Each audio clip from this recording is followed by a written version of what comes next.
Bouloki, Mbotenayo. Bon début de week-end. Hein? Merci, je vous le réciproque aussi. Hein? J'espère que vous allez bien. Tout le monde en a moins qu'à là, mais merci d'être là ce vendredi matin. Alors, Soba Monio, on va directement la Tchangou, le district à Tchangou, également la commune patriotique de Massina. Boni Tchangou, Boni Massina. Bon, ben, les Arandais Congo, ils ont là, quoique Bissokuna m'a promis à la Gébélé, compte tenu à la densité à bateau, démographiquement, tout ça est belé dans la ville de Kinshasa. Bon, Nabanzela, ils ont place Batubaza est belé. Ma campagne à la Gébélé, notamment la criminalité, donc on a promis belé à résoudre. Surtout l'équipe boyée, c'est qu'on a quand même des choses à dire. Mais sur le plan de la salubrité, quand même. Kinbo peut toujours ça les manifestations. Nous sommes zolo bagasi. Sur le boulevard, quand même, bazo combat combat. Il y a un problème nous sur toi nango. Combat boulevard, bon ben c'est aussi difficile le fait que affluence est à Kamakasi. Na ba embouteillage wana bo combat on mala mundeni. Même ceux qui biloko on gande boyebi ezala bon. Bon Niger ba o ba na pouvoir kaka. Bazo ambongo na bango. Ceux qui ba responsabiliser qui peut-être ba bourgmestre. On aurait pu avoir un plan. Il y a assainissement, il y a des communes, et les à bien. C'était une responsabilité. Je ne sais pas. On a vu que on peut le soutenir. Si quoi comment bah ONG bah tu vas voir ce qui n'a eu kaka. So bah 50 000. ONG on est dans un politicien, bah politique pour ne pas dire des politiciens. Donc bateau bah ça aux affaires.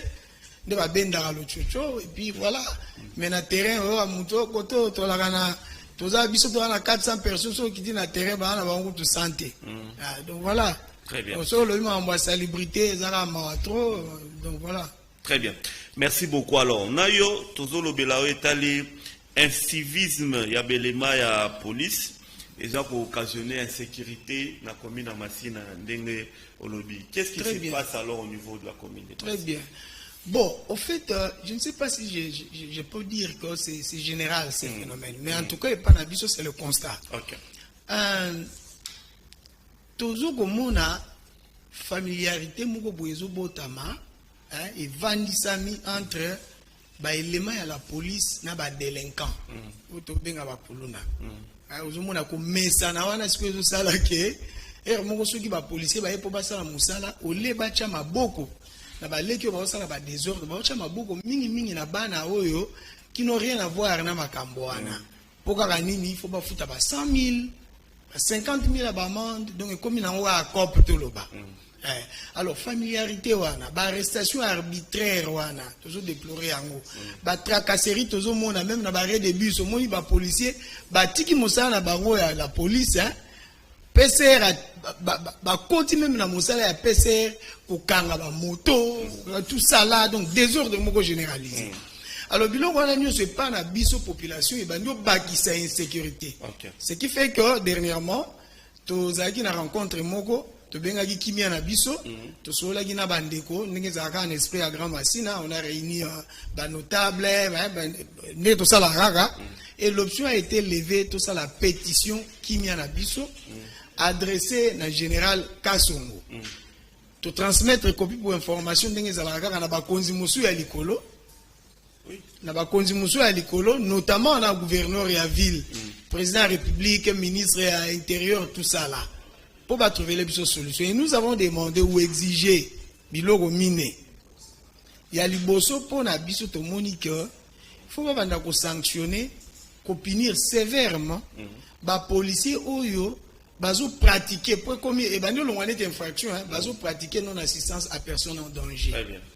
Au monique à quelques mètres à commissariat to ya sous commissariat ba vandaliser on a balé à kuluna la police pas vani na et l'Européen est salami pété donc toujours continuer na biloko non ba spectateur mais ba spectateur mon comme suna kuta na bango bazo ya bo bato bando finga bango mais dégué salami ya bo vani na bino leki na ngope soki ba 10 minutes bino boza à 200 mètres à bo vani na bino ya mi balé to lobi esengi ba longolela biso ba commissaire nyonso baza ba remplacer bango baza 5 pa na biso. OK.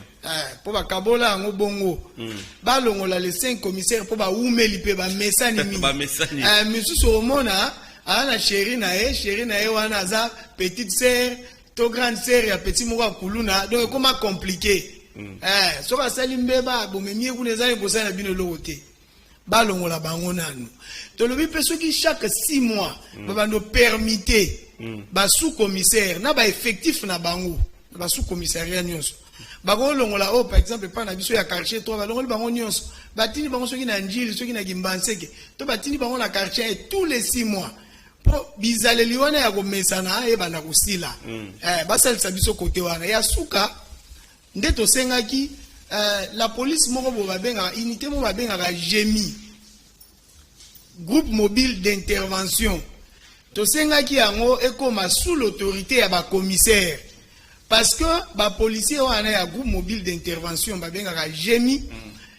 degré d'indépendance eze pa na bango zo kamwisa basara neti bango balingi ata mais ba supérieur babanga na bango bugo toyoka ko babanga kaka général Kasongo donc babanga na bango bourgmestre te ata pesi ordre ba yoka te babanga na bango commissaire à la juridiction na bango te commissaire à la police yango biso to sengaki que basala en sorte que babanda siko ko tosa ba commissaire to sengaki pe que bourgmestre soki asali rapport spécial sur cas on a outil koloba ya pratique ya non assistance à personne en danger sur un policier ou sur des policiers, il faudrait hiérarchiser en considération puis tout le monde a payé résultat nango. Voilà en fait ndenge to peut travailler pour la question. Et côté vous travaillez sur yango et côté pas ba konzi déjà ba réponse bandi goya ba fruit à réponse de moi lueur et espoir ezali. Non, nous t'avons directement comme ça, nous t'avons réponse, même par écrit, tout ça. Nous avons ça à pétition. Il faut que le pays, le Congo, a besoin de citoyens. Toi, le rôle là, tout le monde comme la population kaka. Citoyen aux citoyens, dans le sens vrai. Parce que citoyen, voilà. Citoyen, sur le citoyen, ils ont une notion de notion de redevabilité, notion de responsabilité, notion de rentabilité même. Biso wana ba konzina biso ya na waka ndenge moko mbwambangu nzokombango mutu nso luka kopa benda donc il faut ce qu'on a pour ça ba citoyen yango biso na cadre grand machine à to ponaka responsabilisation citoyenne donc la constitution l'article la disposition dans l'article 27 et l'exception nzela il y a légalité tant que mon eloko et ça m'a bien été proposer to bo exiger na autorité publique ndé tout ça la pétition mais na sima na ngweza na makamuto bombaka question to sali pétition bino boto cité ndé to ko sala makambo courant pour ba répondre mon bouquet tout le monde que moi courant basaka na bango biso pe bakana ikaka e bandi ko zonga ndambo ce qui to pesi bino boyoki te eza na phase musuto ala na po biso to kota na nzela na loyenge te to kota pour sentir venano ba citoyen bazo ko exiger likambo donc na esprit wana nde to saka ba pétition tozo zela to mona ba répondre délai constitutionnel à 3 mois nous on est là. Est-ce que dans Massina tout bozolo ba même langage ou bien bota la même direction par rapport à la réalité au Bozanango? Est-ce que dans le cadre de la population moi complicité zaté infiltration zaté je sais pas. Mais bon, comprendre question. Vous savez dans une république des citoyens ce sont les lois qui règlent tout le problème.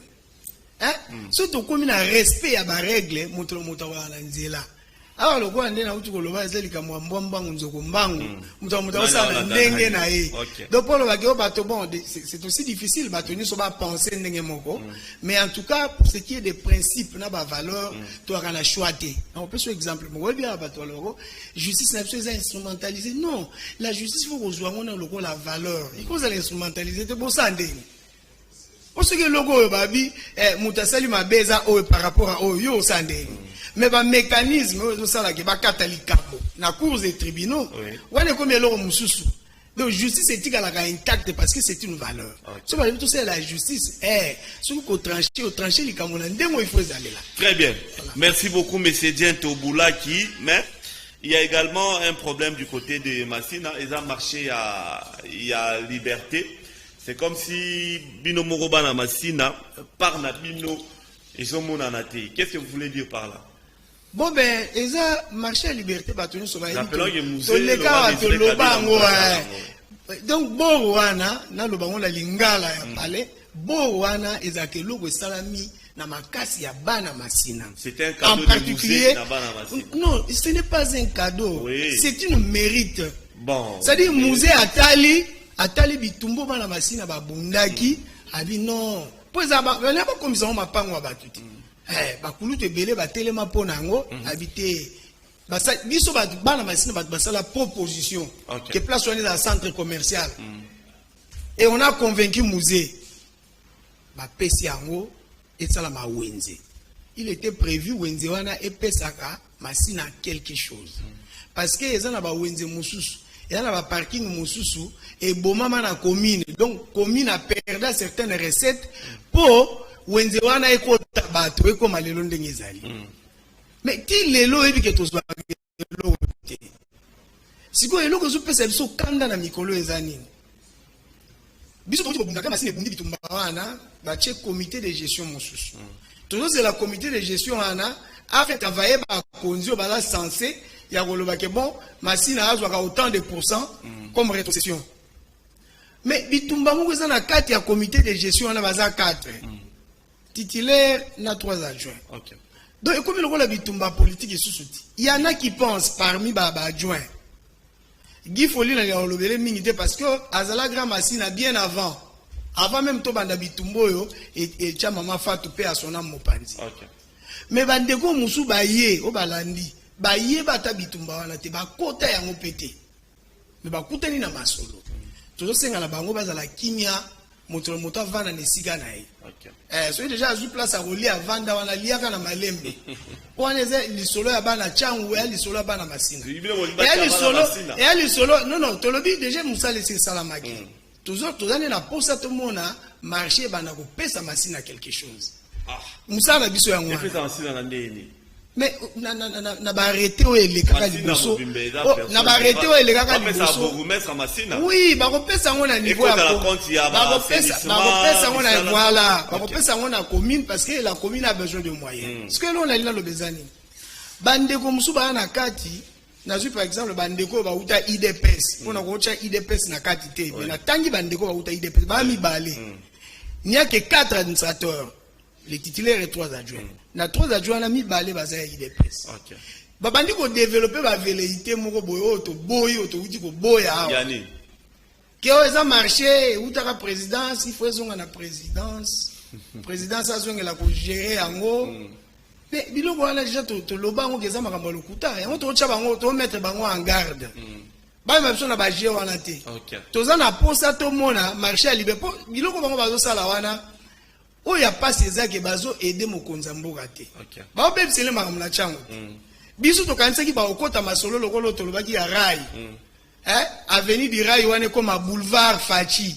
Toujours zélande côté wana. OK. Et ça bituma marché liberté comme ça on lokolo ya parti politique ça ne fonctionnera pas. Très bien.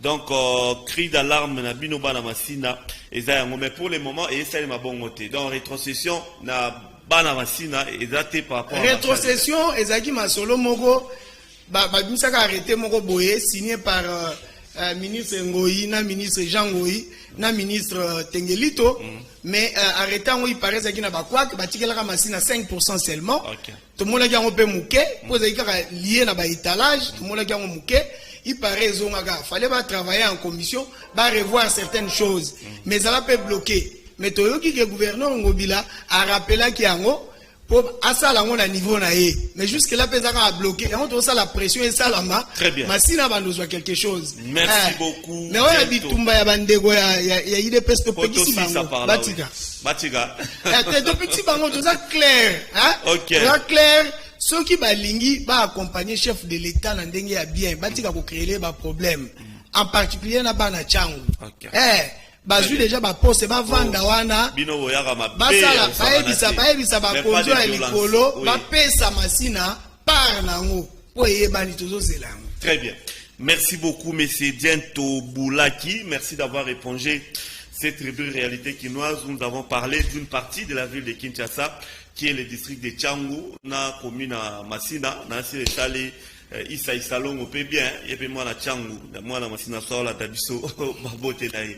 30 secondes, tout clôturé par là. Bon, ben, on a remercié, Bino, on a remercié Batonioso, Mokolo Malamu, toujours préparer activité mon toujours très très serein par rapport à ça kala mingi tobeta masolo ya tobongelongo. OK. Tobonga elongo. Ya tobika ka tobongelongo nde ba kino toloba. Numéro de contact est ça? Ouais, comme d'habitude, tu peux savoir le numéro en 081 810 31 53. Pardon? 081 810 31 53. Très bien. Merci beaucoup, M. Diento Boulaki. Je rappelle que vous êtes coordonnateur du Grand Massina. Donc, Asbel Grand Massina, il y aura coordonnateur Nango. Revenez nous voir pour nous faire cette évolution. Il y a pétition et puis il y a marché à Basunga chef de l'État ndengeji la lingeti azo sunga Merci beaucoup. Merci beaucoup Diento Boulaki. Voilà, merci. Mesdames et messieurs, je crois que le message est passé. Na profité na pesa mbote na bourgmestre na bino Masina pour route pa na biso na Lemba Toussaint Kaputu Bafulu maître Toussaint Kaputu Mafulu quelqu'un que je connais très bien tout ça le peut monsieur Belé na Lemba en tout cas na pesa wa mbote Belé ndenga za kuna na commune Masina. Merci à vous monsieur Diento. C'est moi qui vous remercie.